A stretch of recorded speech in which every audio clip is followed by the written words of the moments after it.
नमस्ते बच्चों, मैं पिंकी गांधी फ्रॉम लियाल पब्लिक स्कूल। आज की कक्षा में हम करने वाले हैं हिंदी व्याकरण में लोकोक्तियां। लोकोक्ति का अर्थ हम यहाँ समझ लेते हैं। लोकोक्ति अर्थात लोक प्लस उक्ति, जिसका अर्थ है लोक में बोले जाने वाली उक्ति। इसे हम कहावत या प्रचलित बातें भी कहते हैं और इसका निर्माण अनुभव के आधार पर किया जाता है। मुहावरे का प्रयोग तो हम स्वतंत्र रूप में कर सकते हैं और सदा वाक्य में ही प्रयुक्त किया जा सकता है, जबकि जो लोकोक्ति होती है वो स्वतंत्र वाक्य की भांति होती है। यहाँ पर हम लोकोक्तियां देखते हैं, उसका साथ में अर्थ और वाक्य में प्रयोग को देखेंगे। सबसे पहले लोकोक्ति यहाँ दे रखी है, जैसी करनी वैसी भरनी। इसका अर्थ होगा जैसा कार्य करोगे वैसा ही फल मिलेगा। वाक्य में प्रयोग हम देखते हैं कि देबू ने कभी किसी की सहायता नहीं की, अब आवश्यकता पड़ने पर कोई उसका साथ नहीं दे रहा है।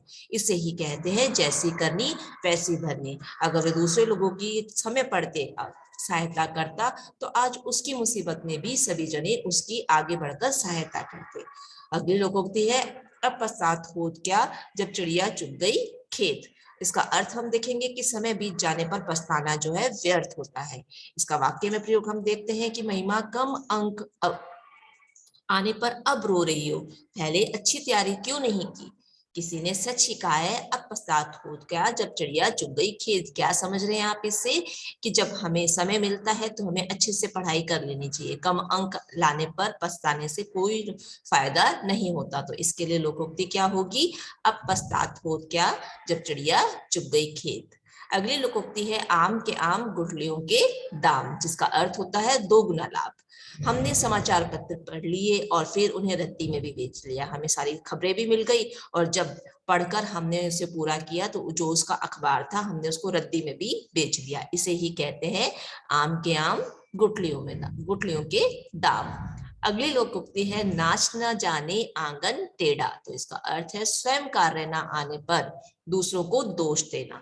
वाक्य में प्रयोग है, मैच में हार जाने के बाद अब कप्तान से सवाल पूछे गए तो उसने मौसम का इसका जिम्मेदार ठहरा दिया और इसी को कहते हैं नाच न जाने आंगन टेढ़ा। क्या देखा हमने वाक्य में प्रयोग कि जब भी मैच में हार जाते हैं तो जब कैप्टन से सवाल किए जाते हैं कि हम क्यों हारे हैं, तो उसने क्या किसके मत्थे मर दिया, ये मौसम के लिए, कि मौसम खराब था इस वजह से हम हार गए। अगली लोकोक्ति है, उल्टा चोर कोतवाल को डांटे। तो इसका अर्थ हम देखेंगे, अपराधी द्वारा पूछताछ करने वाले को ही दोषी ठहराना। इसका वाक्य में प्रयोग हम देखेंगे, सुधांशु का वीडियो गेम चार्ज से खराब हो गया और वह सुधांशु से कहने लगा कि तुम्हें अपनी चीजें संभाल कर रखनी चाहिए। यह तो वही बात है कि उल्टा चोर कोतवाल को डांटे। कैसे कि जब उसका खराब हुआ वीडियो गेम चार्ज से खराब हो गया तो उसने क्या किया कि अपनी चीज को संभाल के नहीं रखा, इस वजह से उसका जो वीडियो गेम था वो खराब हो गया था।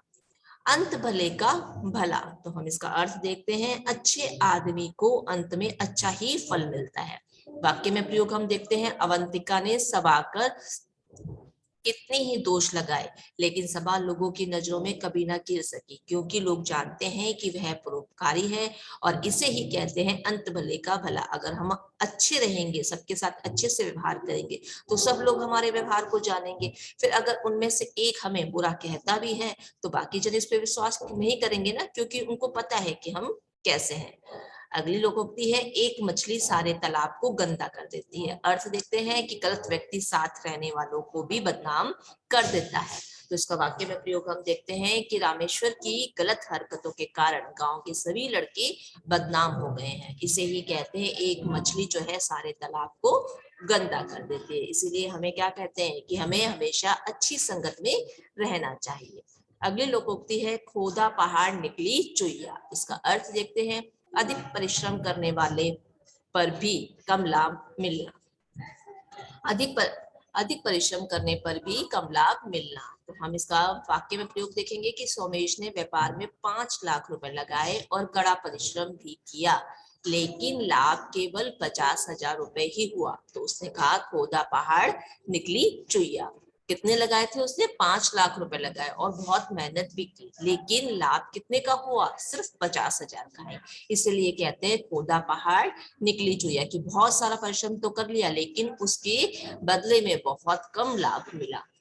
ये हो गई है बच्चों हमारी लोकोक्ति। अब आपको क्या करना है, इसी तरीके से इसको नीट एंड क्लीन राइटिंग में अपने नोट डाउन में, अपनी कॉपी में नोट डाउन करना है। अगला टॉपिक हम देख रहे हैं संवाद का। संवाद किसे कहते हैं? किसी भी दो तीन जनों के बीच में जो बातचीत होती है उसी को हम संवाद कहते हैं।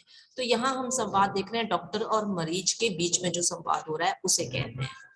अब यहाँ पर यह संवाद इस तरह से आपको इस लाइन से बाहर पर्सन का, व्यक्ति का नाम लिखते हुए जाना है और यहाँ पर उनकी आपस की बातचीत को बताना है।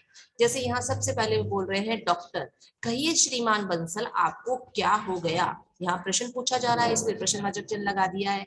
उसके बाद में इसके जवाब में श्रीमान बंसल जी कह रहे हैं कि डॉक्टर साहब मुझे तेज बुखार है और शरीर में दर्द भी है। जब डॉक्टर पूछता है तो हम अपनी बीमारियों से बताते हैं ना, इसी तरह आगे डॉक्टर उससे पूछता है ऐसा कब से हो रहा है, और उत्तर में श्रीमान जी बंसल कह रहे हैं पिछले 2 दिन से ऐसा हो रहा है, आज तो तबीयत ज्यादा ही खराब है।